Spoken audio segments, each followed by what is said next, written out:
Welcome to It's a Crime. I'm Linda, and today I'm going to do a little mini deep dive and timeline on the recent interview with Morgan Gentile, who is Barry Morphew's other contractor. Morgan is also questioning Barry's innocence. I'm also going to touch on Barry's interview with Lauren Scharf from Fox News, who has been covering this case for months. And I'm also going to talk about Jeffrey Puckett, who spoke out on Barry as well. Now, towards the end of the video, I do have something to say to Barry, so Barry, if you're watching, which I have a feeling that you are, be sure to stick around to the end of this video. Now, before I get into it, if you'd like to be part of the It's a Crime community, please click that subscribe button just below this video, and also click the notification bell to all. Give it a like if you support this video, and also please share this out where you can, as there is a search going to be happening for Suzanne on the 24th of September. Now, let's get into it. More and more people are starting to break their silence when it comes to Barry Morphew. And in a recent interview, we saw Morgan Gentile talk about the weekend Suzanne went missing and her experience with Barry, and also how she's been accused of being the other woman. Now, let's dig into her interview. And I'll sprinkle in Barry's responses as well, and what Jeffrey Puckett had to say, as well as Suzanne's brother, Andy Mormon. Now, Morgan had a 1.5-hour interview with Lauren Scharf, who, as I said, has been covering Suzanne Morphew's story for months. We just saw really a glimpse of what that interview was all about. Now, right away, Lauren asks Morgan about the accusations of her being the other woman, and I'm going to show you that clip really quick. Here's what she said.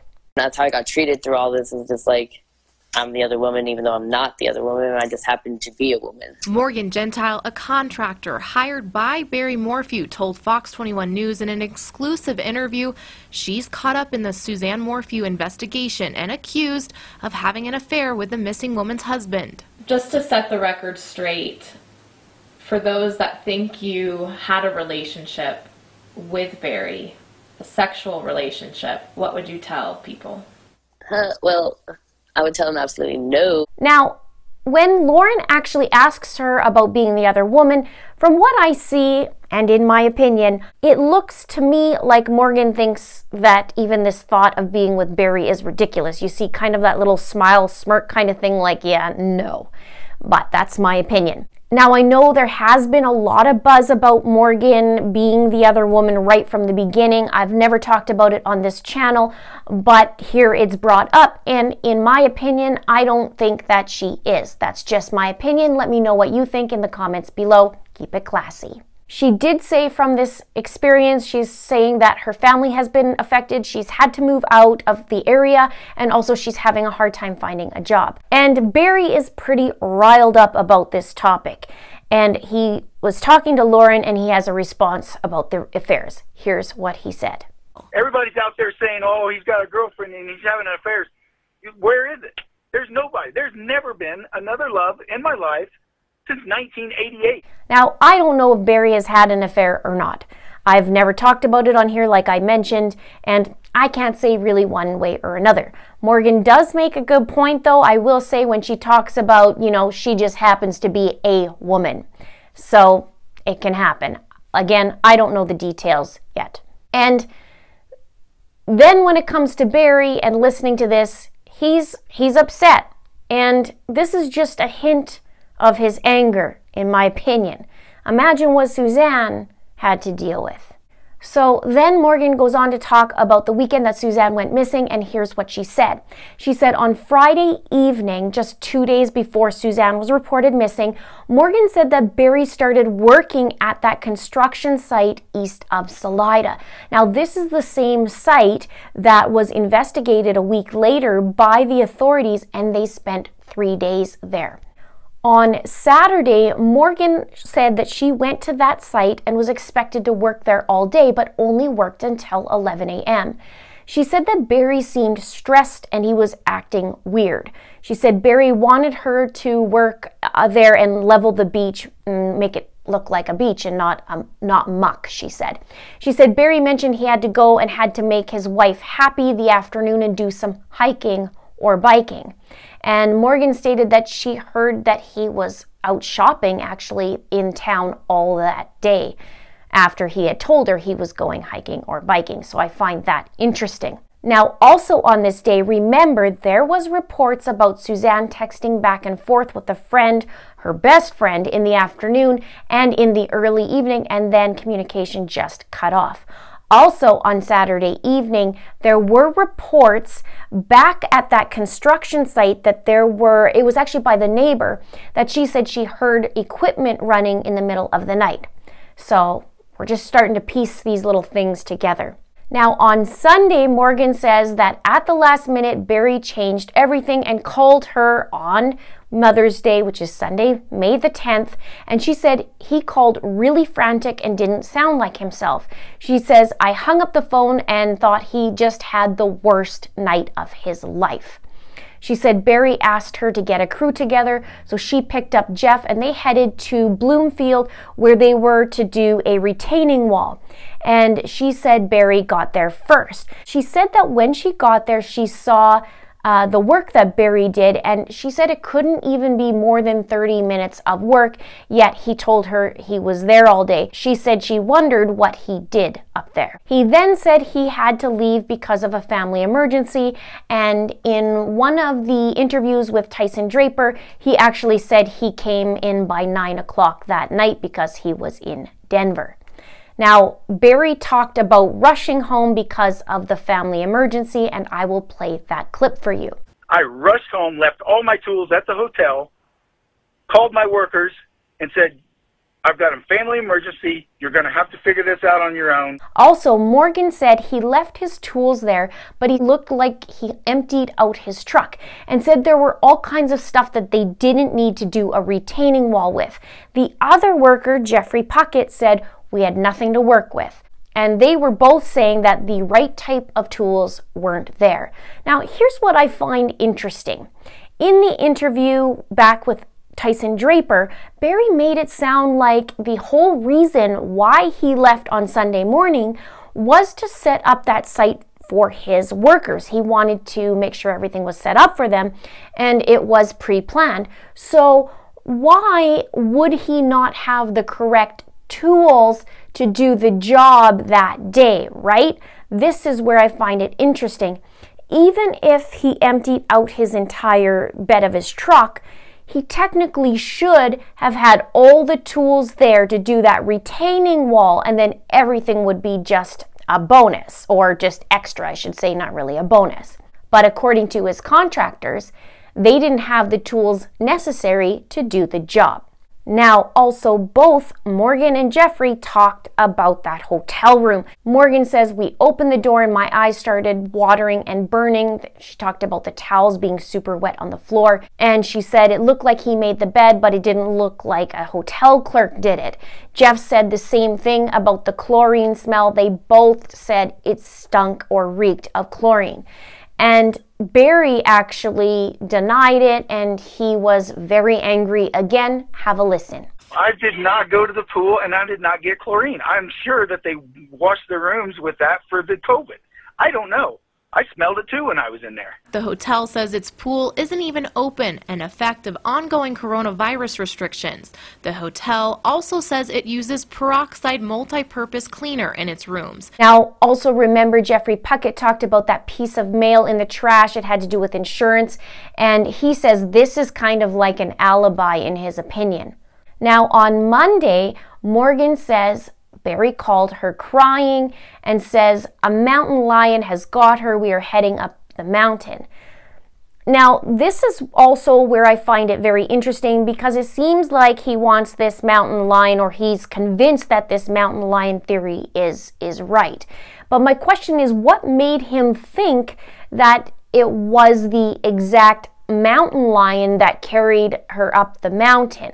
Why is it the mountain lion? Why wasn't it a bear that got her? I mean, there's a bunch of different things, maybe because the mountain lion, in his words, carried her up the mountain. But he said that to Morgan about the mountain lion, And he also used that theory with Tyson Draper on camera about the mountain lion. He also talked about a couple other theories in Tyson's interview as well, but he very, very much focused on this mountain lion. Now, one thing, or there's a couple things to note really. One of them is the authorities actually said, no, we're ruling out a mountain lion or any type of animal within the first couple days. Yet he keeps using this theory about the mountain lion and the bike. Now, if he's so adamant about the mountain lion, why is he putting a 25-second video about his wife being abducted, right? And I do want to know what made him believe that a mountain lion took her up the mountain, like I said, and how would he know that it attacked her, or what made him really confident that that's his first theory he put out? I'm curious to know. Then back to Morgan, she said she waited until 11 o'clock to get the brick because he said wait for the brick to arrive. It never arrived. And then Jeff and Morgan returned the next day back to Salida, and Jeff actually said he's quite ticked off because he waited and nothing came. Now, Morgan also said she was approached by a friend of Barry's and one of the family members and said, we would give you your paycheck, but we don't want it to look like hush-hush money.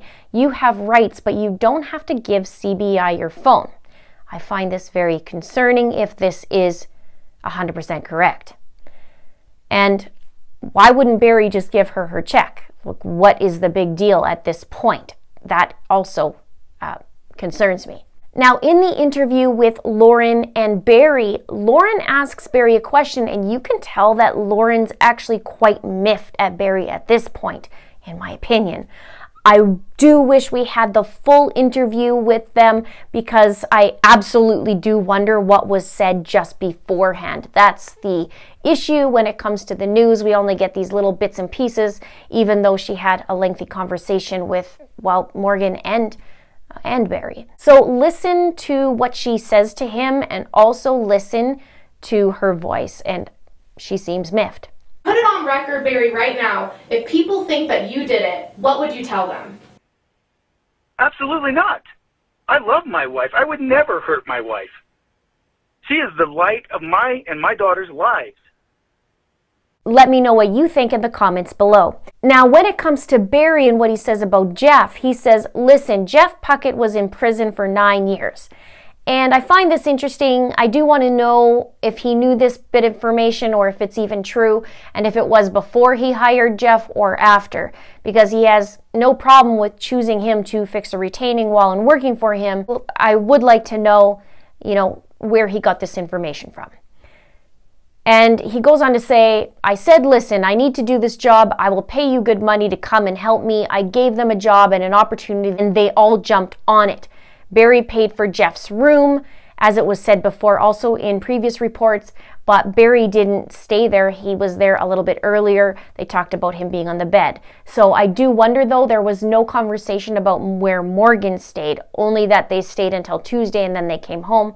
My guess, and it's only a guess, is that she stayed in the hotel as well, but there was no mention of that in the interview. Now, interestingly, in the interview with Jeff Puckett and Lauren, Jeff says it's either foul play or an alien had abducted her. So that's kind of interesting. Now, here's what Barry says about Morgan, because now he's riled up and you can hear it in his interview. He says, she's a meth head too, like Jeff. She's mad at me because I fired her and don't let her work for me anymore. She's mad. Now, Morgan says they worked quite often together, so why would he hire a meth head? And if she's a meth head, why work with her every single day and have her operating any equipment, right? To me, this sounds like a load. So far, Jeff has an issue, according to Barry. Morgan has an issue, according to Barry. And in a minute, I'll talk about the FBI. And when it comes to her being fired, Morgan says, no, he fired me because I gave up my phone and wasn't staying quiet. I was being compliant with CBI. And she did say that she was interviewed, I should say Lauren really mentioned it in the interview, that she was interviewed 5 times and turned over her phone. And she says, I don't have anything to hide. she did turn down and declined a polygraph, and she said she knows her rights. Now, she also says she's scared and she hopes to never see Barry Morphew ever again. Now, there was also a third worker named Cassidy Cordova, and he sent a text to, I believe it was a text to Lauren Scharf, and this is what he said. The rumors are so blasphemous that it's laughable at this point. Like, you really believe all this stuff that people are saying? Like, it's absolutely ridiculous. Let my silence be taken the wrong way then. Well, anyone that should know better than to believe someone that someone else said about someone else. There might be a reason I don't want to talk publicly. There might not be. I'll leave that for you and whoever else that wants to ponder that thought. Now, Andy Mormon, Suzanne's brother, was told that there was an overwhelming smell of chlorine at Barry and Suzanne's home, which would be very, very interesting to the FBI, seeing as it's the same type of comment that was made about the hotel. Now, he also mentioned that the FBI asked him why there aren't any coolers in the house. And Andy said, well, I don't know how many they have, but it seems odd because, you know, Barry is a hunter and they went camping, so where are the coolers? Now, Barry talked about the FBI and said that they're known to lie and they can legally do that. Have a listen. I've heard the FBI lie, and I know they can legally do that in their investigations, but it just pains me to know that they are doing this to me and my family. And then finally, what Barry says about himself, he says, I am innocent, 100% innocent, and the social media and the news media has made it seem like I'm a bad guy. And then he also said, I did nothing wrong in the hotel. I didn't do nothing wrong in the hotel. There's cameras all over that place. I did nothing wrong. Now, earlier in the video, I talked about having something to say to Barry. So, Barry, if you're watching, which I have a feeling you are, here's what I want to say to you. Be the husband that Suzanne needs you to be right now, which means stepping up to the plate, which also means being a man and do what you need to do. If you don't like what social media is saying, then you be in control what you are saying, which means you do the talking. You say you don't trust FBI because they can lie, so come here and tell the truth. Tell your side. I personally will give you however long you want right here on my channel. You don't have to worry about little tiny baby news clips. You can just be here, take as much time as you want. I won't edit it. I won't clip anything. Just speak. Clear the air however minutes you want. That way, you can say what you want to say. You can show your girls that you're stepping up to the plate and doing what you need to do, no matter what people are saying. You've got the ball. You're in charge. You're in control. Show your girls you're willing to set everything aside and do the ultimate thing, which is to help Suzanne. It's to help your wife of 26 years and your girl's mom and help find her.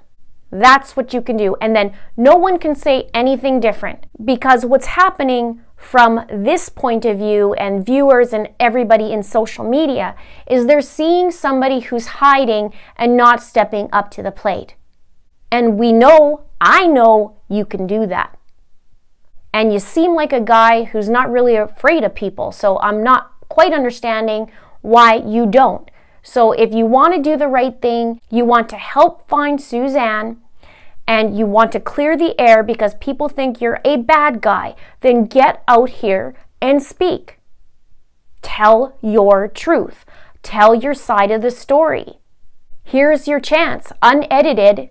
Do what you need to do, and you know you'll be recorded right here. Here's your chance. Because what happens by not coming forward, not doing anything, it's looking worse for you. So please do the right thing, and it's time. If you're wondering how to get a hold of me, you can email me at itsacrimeandashame@gmail.com, and I will be looking out for your email. Now, there is a search happening and being organized for September 24th. Andy Mormon, Suzanne's brother, has organized it and also has created a GoFundMe, and I will link that below. They have a goal of $10,000, and as of this recording, they haven't quite met it yet. So they are at $8,777 as of this recording. And again, I will put that in the comments below. Now let's have a chit chat below. Let's have a chat about what's going on. I will be reading the comments. Please keep it classy. Please subscribe if you haven't done so already. Please like and please share. Thank you so much for watching. See you soon.